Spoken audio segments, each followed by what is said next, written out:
Chris Elder.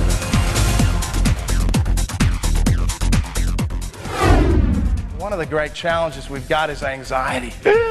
Raise your hand if you've had anxiety in the last 2 years.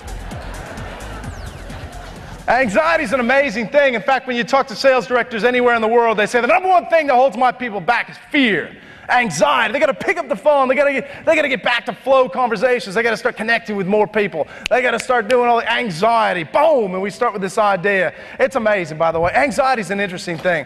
You know when you go to like Nordstrom's and maybe raise your hand if you ever tried clothes on in Nordstrom, and you get down to your sort of underwear and you can see yourself from like 9 different angles. Yeah.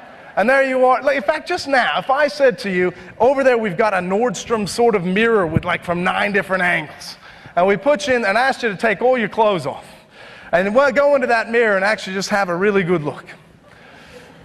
A lot of people in this room would probably have some sense of anxiety. Might be a few guys go, hey, how you doing?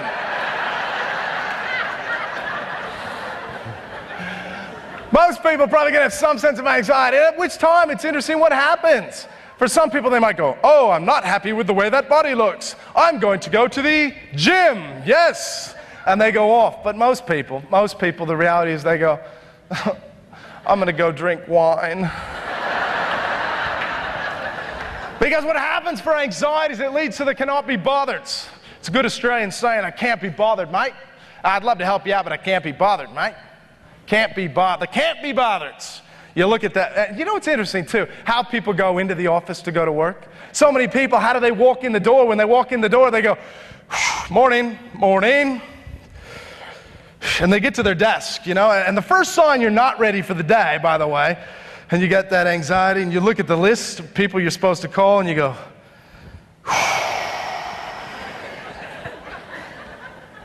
might actually read the paper first. People get anxiety, the first thing they do is they typically get the cannot be bothered. The problem with the cannot be bothered is then what happens is that, you remember that guy walks in and he goes, oh yeah, today's my birthday. Hey Matt, how's your morning? Yeah, good? Mine's great. 2 listings, 2 sales, I rock, man. And all of a sudden, guess what? You go, by the way, just for the record, nobody's really happy for you when you do that. I love those coffee conversations where you go, you know, where people are there and they're having a coffee in the morning sitting around. Very rarely when somebody's bragging about their success is the other person actually really genuinely happy for them. A lot of times what happens is they feel this, they feel guilty. And when people feel guilty, they don't actually get nicer. You would think guilty people get nicer, but they don't. Guilty people get snappish. They move into this negative state, which I call snappishness. It's a defensiveness.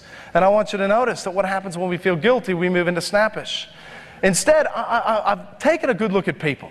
I've taken a good look at anxiety and what happens to people. And when people get this feeling of anxiety, to get to the gym, we say these words, I need to go, I need to go, I'm going to go. Boom, and once you go to the gym, and what happens is you take action, right? Hardest thing about getting to the gym is what? Get into the gym. Once you get to the gym, you walk out and you have a sense of something. And this sense of something, I believe, is actually the driver for human behavior.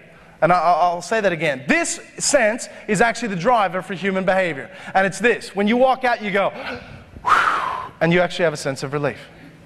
I think happiness is actually the byproduct of relief. At its pinnacle, by the way, people say all the time, I want financial security, I want money, I want financial freedom. At its pinnacle, what does financial freedom actually give you? At its pinnacle, financial freedom gives people what? A sense of relief. At its pinnacle, by the way, people say, I want relationship security, I want relationship security. At its pinnacle, what does relationship security actually give you? It gives you a sense of looking at that person and actually having the sense of, this is the person I want to spend the rest of my life with. You watch people that have non-anxious presence. Let me ask you this, you ever worked in an organization that had an anxious leader? Show me an anxious leader, I'll show you an anxious sales team. Show me an anxious parent, I'll show you an anxious child. Show me an anxious partner in a relationship, I'll show you another anxious partner. Anxiety begats anxiety, and anxiety repels. I'll say that again, anxiety repels. The most important words you say all day are the words you say to yourself about yourself when you're alone by yourself. The most important words you say all day are the words you say to yourself about yourself when you're alone by yourself. And in those moments of non-anxious presence is when you're at your best. Elder.